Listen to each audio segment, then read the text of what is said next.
This is the Texas Land Guys podcast, hosted by brothers Tim Dosch and Tom Dosch. With their partners David Marshall and Tripp Rich, they have built DMRE, the leading land brokerage in Texas. With decades of experience brokering deals between landowners and real estate developers, they take you inside the deals that move the market.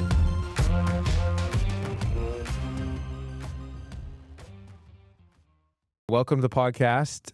We're going to be talking, like I said, about just the concept of, I think you could also call it just priorities, like priorities in your life, and why we do what we do. And as land brokers, with being in the service industry, and especially in the year 2025, where, you know, smartphones and just the internet everywhere. I mean, nowadays when you go on vacation, it didn't used to be like this, but there are areas where it's hard to get cell service, but there's not very many anymore. Some of the areas that we used to go to growing up, you could never get cell service, have cell service now. And so just being in a business where you're kind of supposed to always be available, how we have work-life balance, also being in a business where it's the work you put in is directly correlated to the output. And so there's the tendency to just want to do more and more and more, because then there's the opportunity to potentially get more and more and more. And so there's a very addictive, part of that as well, where you can get really hooked on just wanting to do deals and work. And so you have a lot of people, and I think we've all struggled with it too, of almost like working too much. And so I think it's a really, really good topic. I think we need to have one of our wives on at some point to talk about what it's like to be married to a land broker. That would be, I don't know which one of us is going to volunteer to be exposed on that one, because that's probably, yeah, that's right. It's going to be tough. But let's talk about that today, because I think we're all still working on that, and none of us have it fully figured out. But it is something that we do talk about and think about and try to support and challenge each other in as well. Yeah, I think for me, just thinking about what your motivation is. And I think there on one side, the motivation is this competitive, I want to win. I want to do more deals, want to make more money, I want to have more success. I think for us, it's compounded by not just being land brokers, but being entrepreneurs and owning a company. So there's that added pressure of not just being successful for me, but for our company. And I think the other side of the coin of that is not just being successful to make more, but also to prove something, and maybe on the side of fear of loss and the survival side of, if we become complacent, competitors come in, they start beating us, our company starts falling apart. I don't think people understand how hard it is to run a company. And I think there's like the stat of maybe 3% of companies the last 10 years.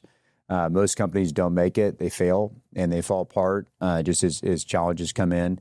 And so there's always that pressure as an entrepreneur, not just to be successful, but to keep things working, to keep them together, to keep progressing and becoming more successful rather than regressing and, going into some slow managed collapse, which is something that happens a lot of times with different organizations. So I think that's a good way to frame it. And then also the idea that, people think about like work-life balance, and does that just mean you're trying to kind of have a certain amount of time that's, to these different areas so you don't feel guilty, and trying to kind of make it all even. And I think a better way to frame it is thinking about, what are you investing in, and what are your real goals? What is the outcome you're looking for in your life? And there is an investment that has to happen in work. It is a good thing. It's a godly thing. But there is also an investment you have to have in your marriage, and you have to have in your family with your kids if you're going to have a good family and have good relationships. You're not going to have success in any of those areas without diligent, consistent, earnest investment in making those areas successful parts of your life. Yeah, that's I definitely don't have it figured out. I think like Tom said, it's a constant struggle, but I think it's super important, to have that work-life balance. I think first and foremost, I made a decision pretty early on that I want to be there for my kids' games, their dance recitals. I want to be able to coach as many of their teams as possible, and made that a concerted effort that I'm going to do this. And I didn't want to get to where I am now, or in a couple of years, where I don't have that opportunity to do that stuff anymore, and look back and say, man, I wish I had taken a little bit more time not working, and more time, being at the dance recital or coaching my daughter's basketball or softball team. And so I made that decision pretty early on that I'm going to be there and do that stuff and make sure I'm present for that stuff. Now, it's still a struggle in terms of being present. I find times when I get home, I'll still have my cell phone on me and I'm not truly present with my wife and my kids.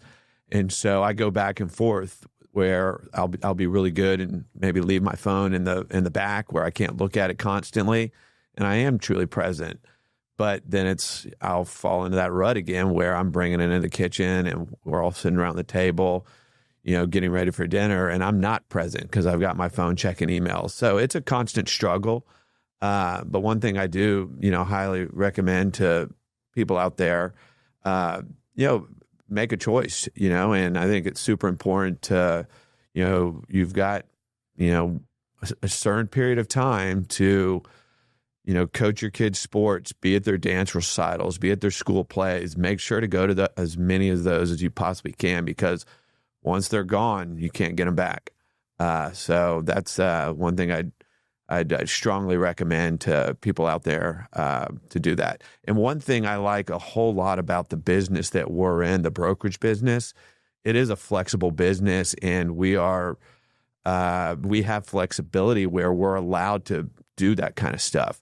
A lot of businesses and industries, you have to be at the office, behind your desk, behind your computer. In this industry, we've got that luxury where we don't have to be behind our desk in front of our computer. So we have that built-in flexibility in this industry, and that's one thing that I really, really like about the brokerage business. I think, David, when you said making a choice, that's really important, because a lot of people wouldn't choose to go coach the sports, or go be there at the dance recitals, and that's not always an easy choice to make. But it's definitely recognizing that long term, your kids are going to remember if you were there, and they're going to want to know that you were there. And it's going to be a direct correlation to them believing if you cared about them or not. And I think we all see you prioritizing your girls and being very involved in their lives. And when I was just in Utah with the other leaders of the Dallas office, and we were talking about the purpose for why we do what we do at DMRE, we actually talked about you and just how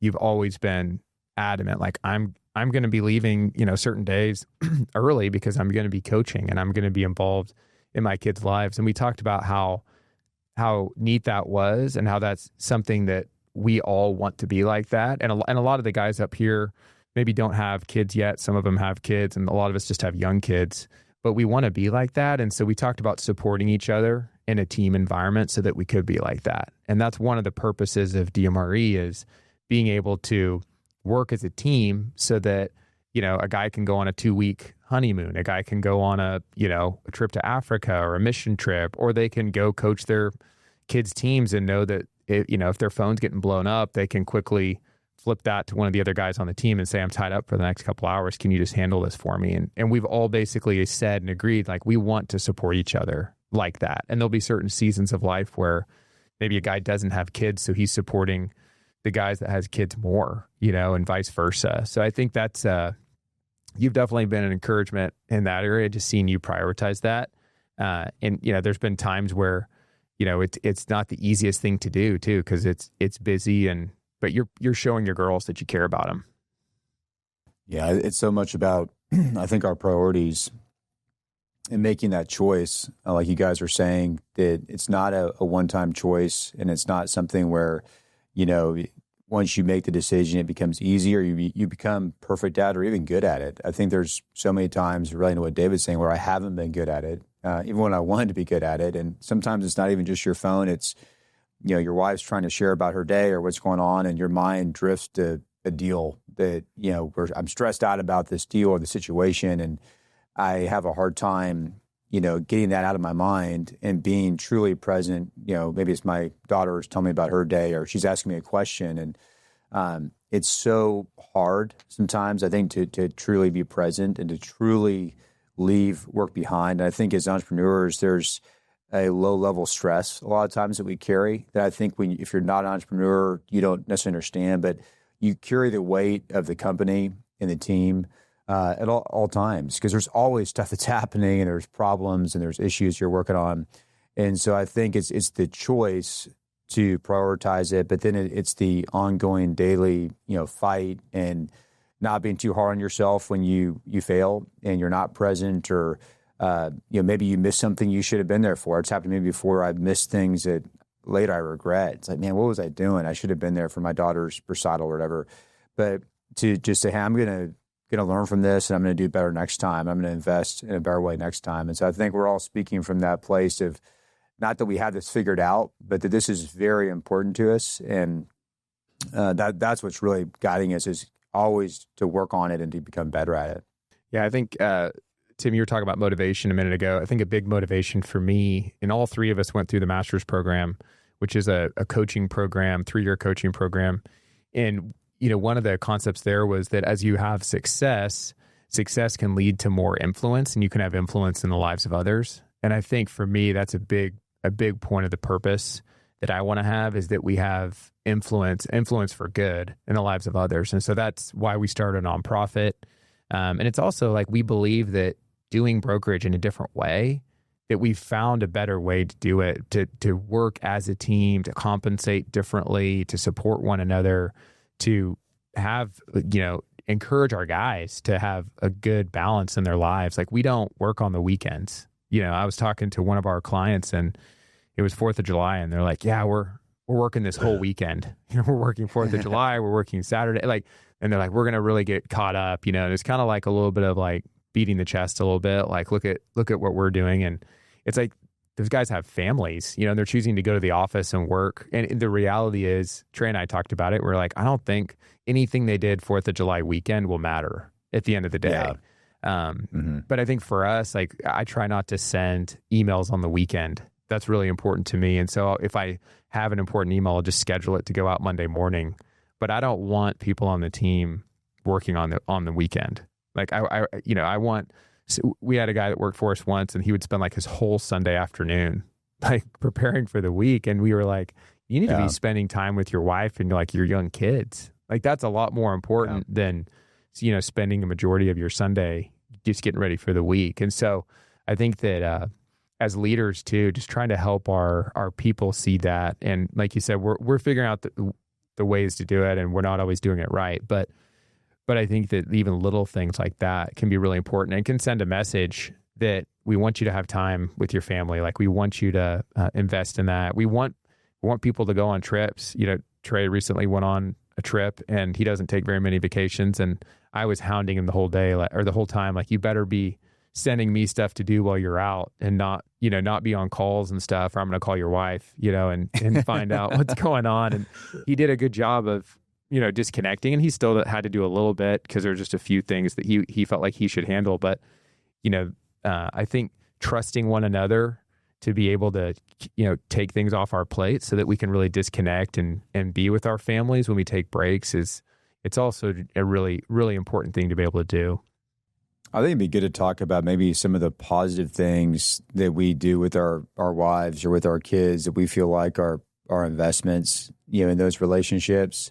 And I think we've talked a little bit about that already, but I think that'd be great. And then we've talked about the negative side too, of the ways that maybe not being present or being stressed out or not handling that in a good way. But I think for me with Kristen, we try and do just vacations, just the two of us, a couple times a year, and get away for 4 nights. And it's not a supplement to not having ongoing, conversations and working through things and, really having date nights and all that throughout the year, but having time just to be with her and to not be on my phone, to try and not be stressed out about work, and just to really focus on our marriage and building into that and really loving her has been awesome for us. And, I treasure those trips, more than the main things in my life, definitely more than my work success.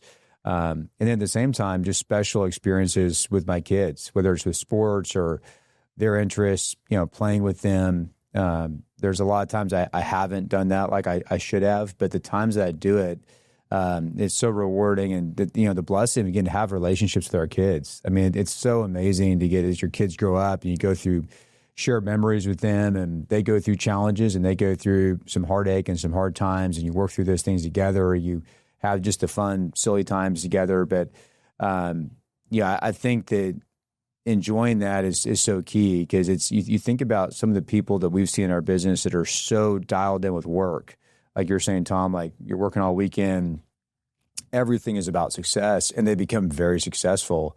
But what's the point of that? I mean, if you're this older, man or woman, and you're in your 60s or whatever, and you don't have a good marriage, and you don't have, good family relationships with your kids, maybe your health is not great because you didn't prioritize it, but you have a ton of money. It's like, what are you going to do with all that money? What true actual joy and meaning are you going to find that if that's the only thing you focused on? Yeah, those are good, Tim. I think for me, some of it's just real simple. We have 5 kids, and they're all pretty young. So Jackie and I don't really get away very often. It's hard for us to find babysitters. So when we can get away, just the two of us, it's priceless. But that's about once a year max for us right now. And so we try to do a lot of little things. Like every Saturday morning we have a coffee date, and that just means we send the kids upstairs or outside, and we just spend like 2 hours together catching up. And that's like really fun. It's really simple. Anybody could do that. It costs us no money. We really enjoy it. Every Friday night we have family movie night. So we're recording right now on a Friday. The kids are already picking a couple movies they want to pick between for tonight. So we'll all sit down and watch a movie together on Friday night. And the kids love that. That's just like a highlight of their week. We do a lot of little traditions. Like we make sourdough pizza every Sunday night. The kids love that too. And it's just like something we always do. When we can, Jackie and I will get away on like just a date night, which is a lot of fun. But I'm home every night for dinner. Like I rarely ever miss dinner, and we're all together, and we really protect our evenings. Like, my kids are younger, so I don't have a lot of the sports stuff yet, but we've said no to a lot of different things we could be doing in the evenings, and we try to really just be together as a family at night and in the evenings. And I don't do like happy hours anymore. If I do, it's like once a year. I try to schedule everything. It's more of like a coffee during the day or something during work hours, because I want to be home with my family in the evenings. I don't want to be, out doing stuff with other people. So I think that it's like a lot of little things like that, but it adds up, and it's really helping me get to know my kids and helping Jackie feel supported, because it's also a lot of work when I get home and she's had all the kids, and we homeschool our kids too. So it's just, those are long days. And so I try to get home at a manageable time. And Ryan Duffy told me something once that really resonated. He was like, I'll get home and I'm like on the phone in the driveway, and the kids are all excited. And he's like, I don't want to do that. And I was like, wow, because that's exactly where I've been. You're on a call and you're in the driveway, and the kids are all excited to see you. And then they're like, oh, well, Dad's not going to get off the phone.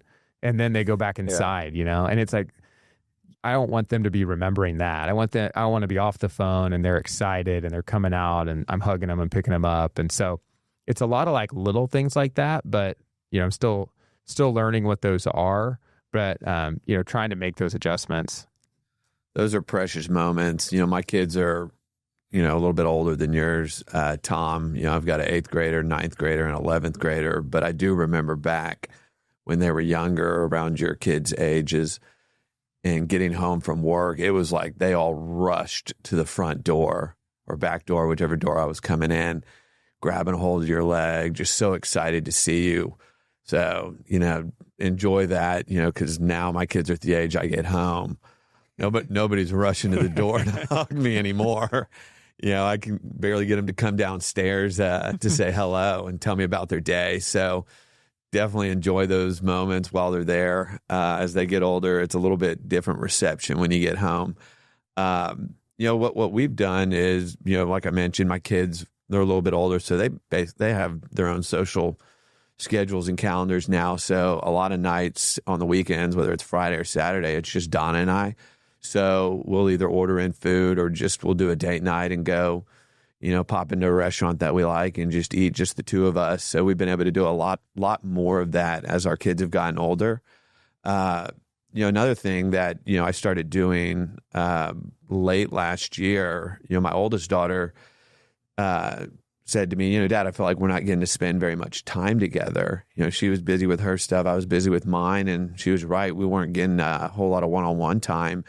And, so what we decided to do was every Friday go to breakfast. And so it wasn't a long breakfast. She has to be at school at 7:45, but we'd go over to Island Grill on Bunker Hill, get there at 7:00 right when it opened, and we'd have a 30-minute breakfast, just the two of us, and just talk about what's going on in her life, and ask questions.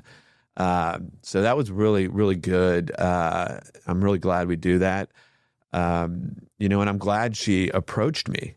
I should have known that we weren't getting as much time together, but I really appreciate, and I'm really proud of her that she picked up on that and approached me and told me. And I feel a little bad because I'm the dad. I should have been the one approaching her, but I'm very proud of her for coming to me and telling me that. And so we've been doing those breakfasts.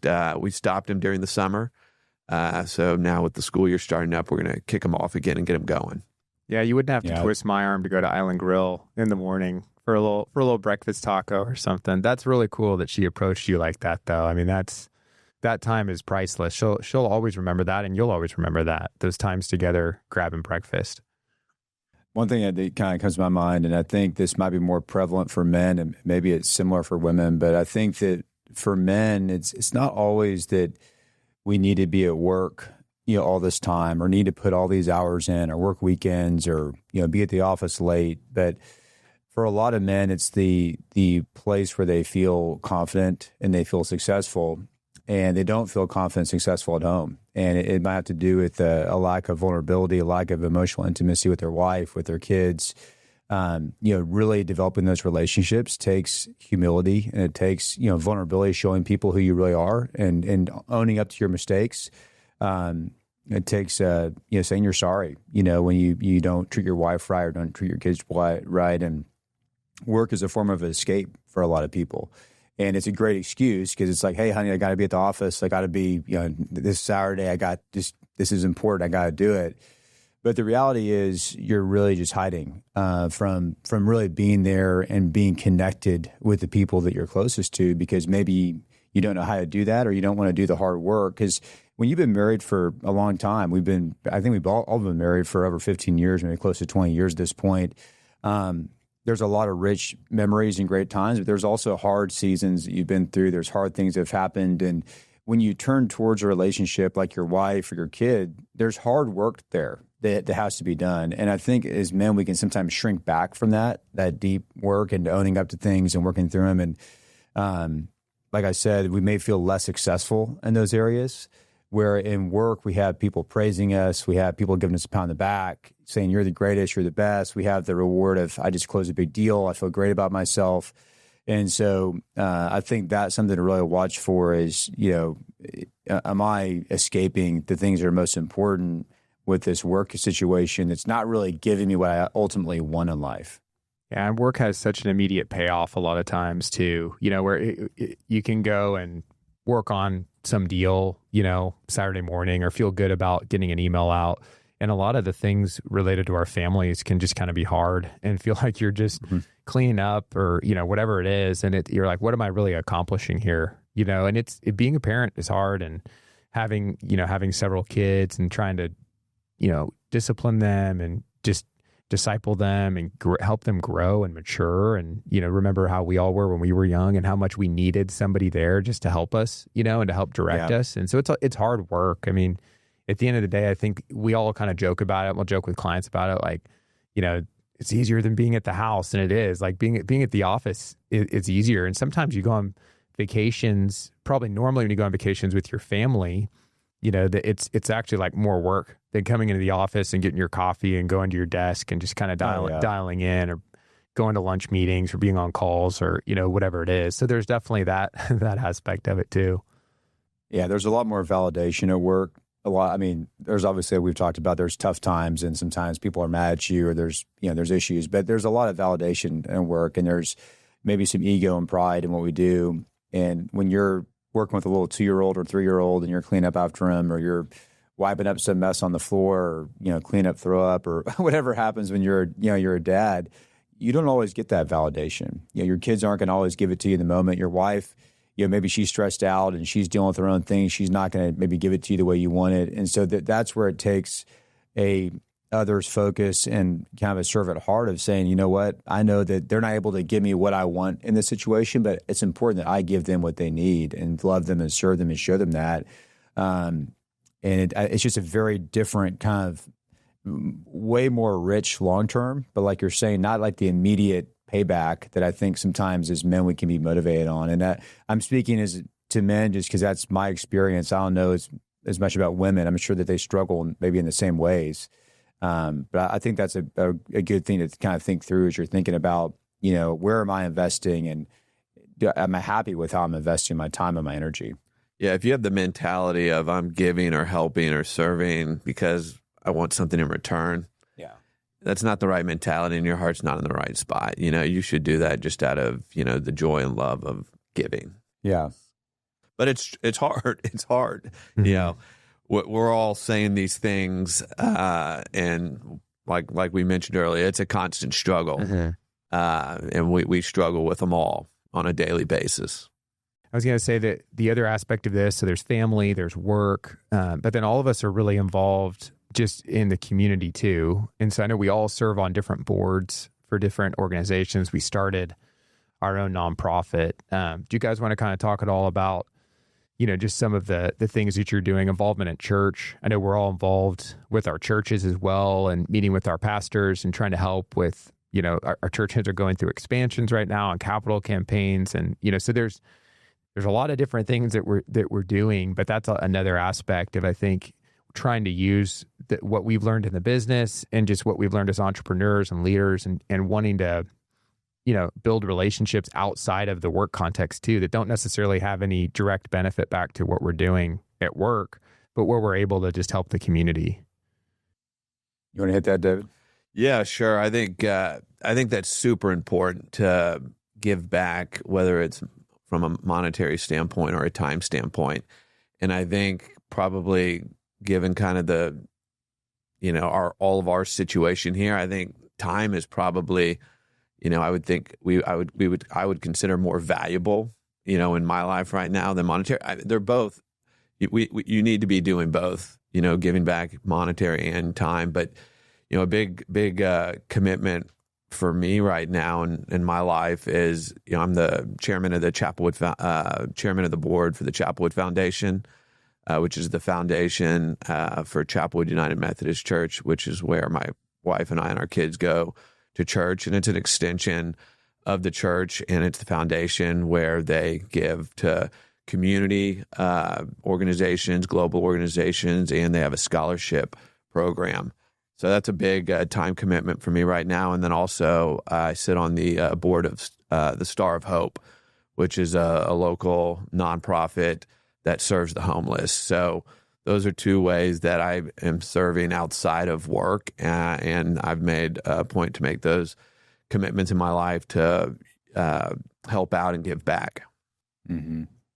Yeah, and I think for me, I'm on a board for a friend of ours, Omar Calderon, for his ministry, Truth of Life, and then I'm also helping some other ministries, not in an official capacity, but just helping them with some of their strategic planning, and especially in regard to real estate. They come and ask me questions, and there's a group called Conviventia that's working down in Colombia, and we're working on trying to help them buy some more land to expand their school. And so, things like that I think are important. I do think, going back to this whole discussion we're having about investing, what I've tried to do is not be too wide of a focus, but try and look at where God's calling me and where can I really be effective, and prioritizing, my family, my marriage first, and my kids, work, and all those. And so I am involved in the community. I think that's good, but I also don't want that to rob from those other things. And so it has to be kind of focused and a little bit more limited.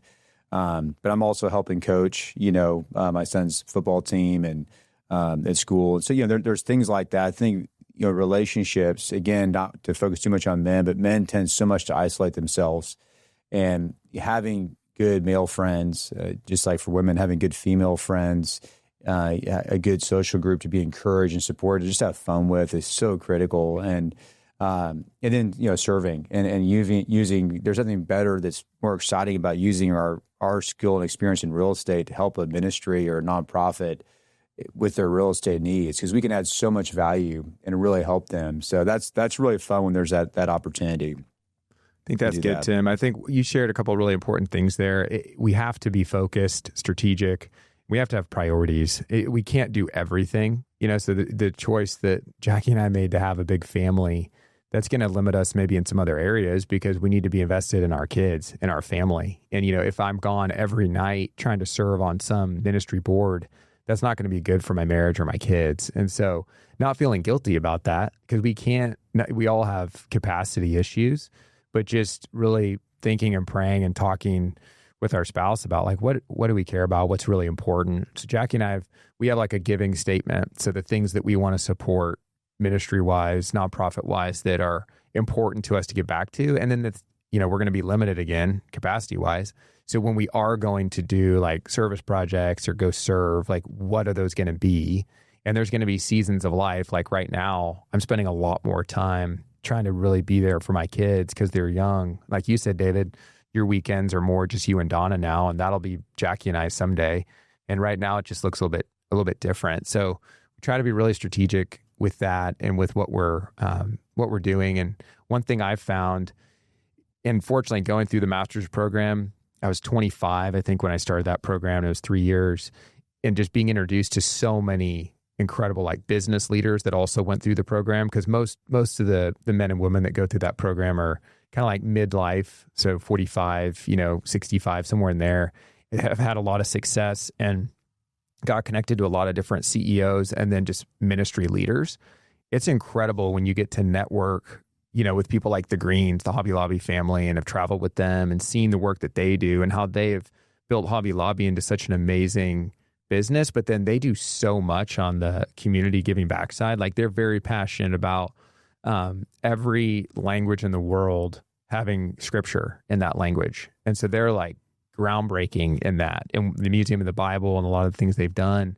Getting to spend time with people like that are leaders and that are so focused, like they're very focused, to your point, Tim. They're not doing like a million different things, at least not at that level. They're like very focused on a couple things that are really important to them. That really helped Jackie and I to think about what's really important to us. And it's okay if it's like different than what's important to you or David, because all of us, that's like the unique abilities and interests that God gives us to go and invest in these different things. The important thing is that we are investing in our families, that we are thinking about like what's the impact and the influence that God wants us to have that's just beyond like myself, and it goes and and benefits others. I think one thing that's important to bring in this conversation is the idea of taking care of yourself.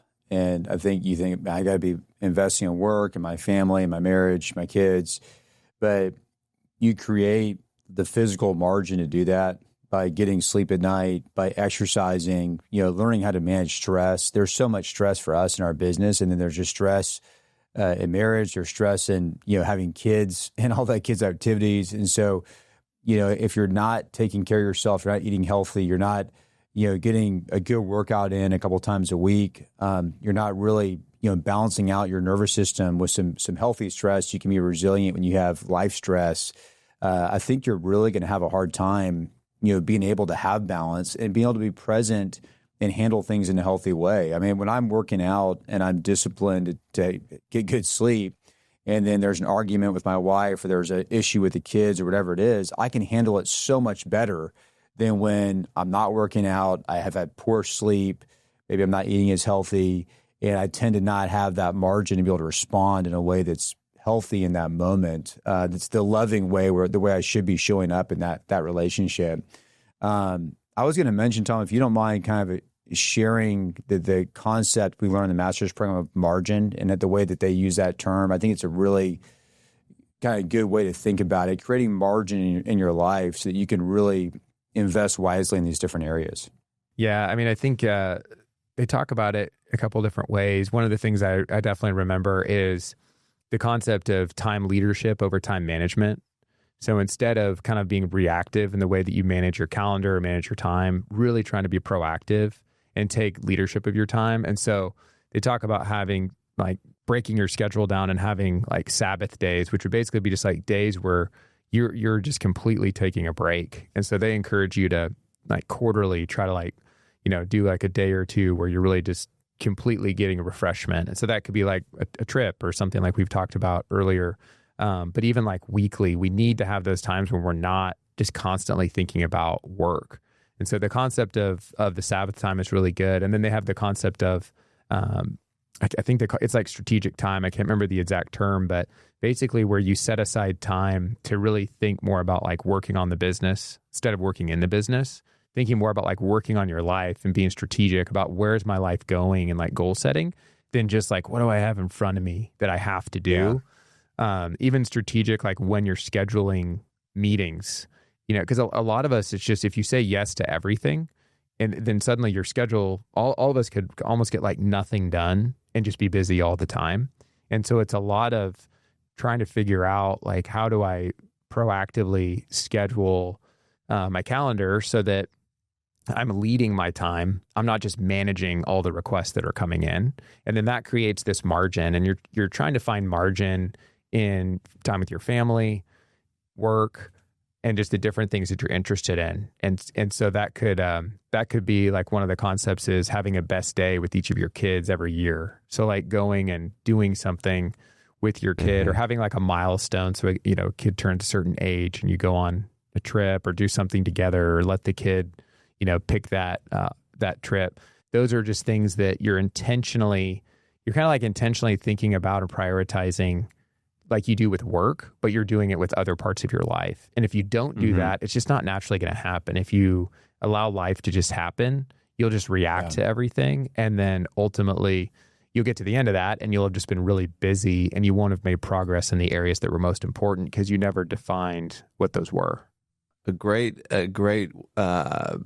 way that I heard kind of similar to what you just said, Tom, was I actually heard it on a podcast, was being able to block out the noise.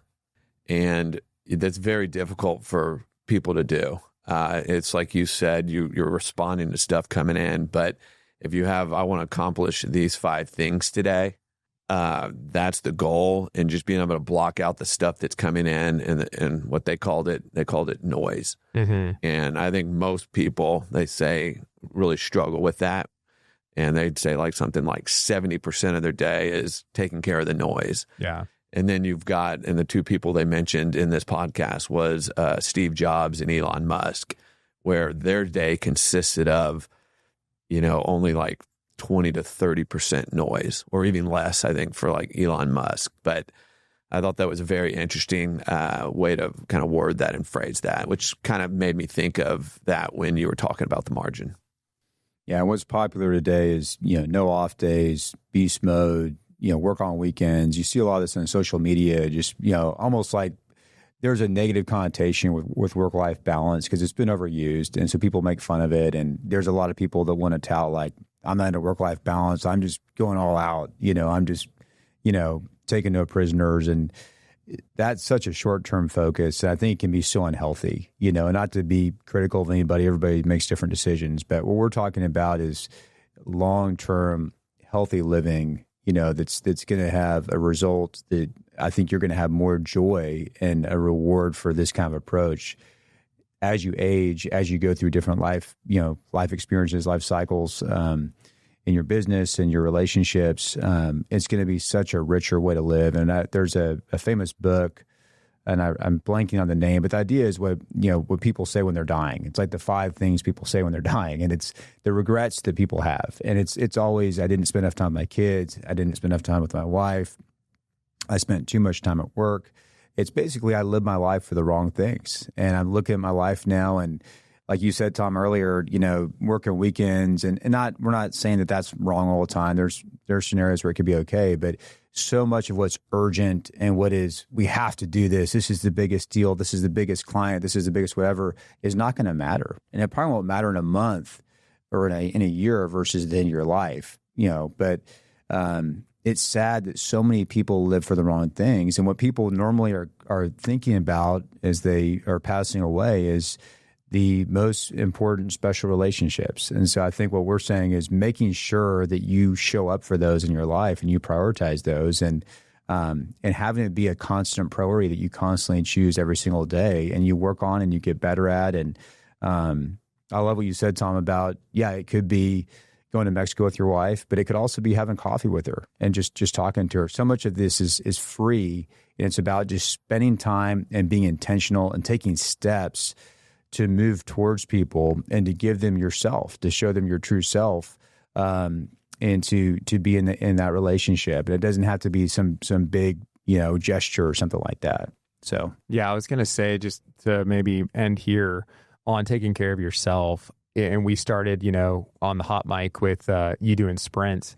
I think that you don't, that's fine. Like for the people that want to be, that's like a different level, obviously, of like want to do sprints and hit workouts. Not everybody has to be doing like hit workouts and sprints. And I think even just discipline and self-control are really where just taking care of yourself starts. And it's analogous to the like just having coffee with your wife.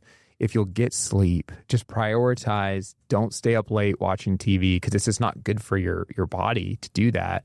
Try to get to sleep at a normal time. Try to get 8 hours of sleep, which I know sounds like really hard for a lot of people. Get up at a normal time, or consistent time, and then just like go for a walk. If you go for a walk every day, that's actually great for your body. And then just start changing what you're eating. Just start eating more vegetables, more protein, like the things that we know. That's the self-control piece. These are small things. They don't really have to cost any extra money because it's just saying like, I'm not going to go eat that pizza. I'm going to eat this instead. And I eat pizza too. So it's not like you can, but I think if you think about what you're eating on a regular basis, it adds up. So just making healthier choices in general, that'll get you like 90% of the way there on taking care of yourself. The problem becomes if you're just not, and you're allowing these like small decisions to add up, then that starts impacting your sleep, and it just, too much sugar or whatever it is just really becomes bad for you. Yeah. So anyways, that's an encouragement too, to say like, you don't have to be out doing sprints or like big workouts or maxing out on some rep or something. Like you really just go for a walk every day. And that actually is like great for you. Or playing capture the flag. Yeah, we need to go play capture the flag. I haven't done that in a long time. That's right. That sounds like a lot of fun. The Houston office versus the DFW office in a game of capture the flag. I had that happen. And then we can play dodgeball after that. That'd be great. We should do it. We were down in Colombia as a family, and we did like a camp for these families in Colombia. And we played sharks and minnows with the dads and sons. And all the dads down there are like 25, because they have kids young. So there's all these guys who are like in really good shape who play soccer. And so you're playing sharks and minnows, and it's like hard not to like run full out, And it's like when you're in your 40s, basically I'm in my mid 40s now. Like, fortunately, I didn't get hurt, but it'd be so easy to get hurt, So that's great. Well, guys, thanks for the conversation today. I think this was interesting and fun, and I learned a lot from you guys being a little bit older than me, and I appreciate you guys being trailblazers in this. Well, I would say just to leave with our audience, hopefully you can take this as encouragement. It's a struggle for us. And I just promise you that if you invest in your marriage, if you invest in your family, you're going to be glad you did. There's going to be a great benefit for it. And it's going to be hard. It's not going to be easy. And it might even feel harder at first when you start doing it. But to be perseverant and just to push through that and do it out of love, do it for them. And it'll be a great blessing in your life. Yeah. Thanks, guys. To our audience, thanks for listening. Please continue to listen. Tell your friends about it.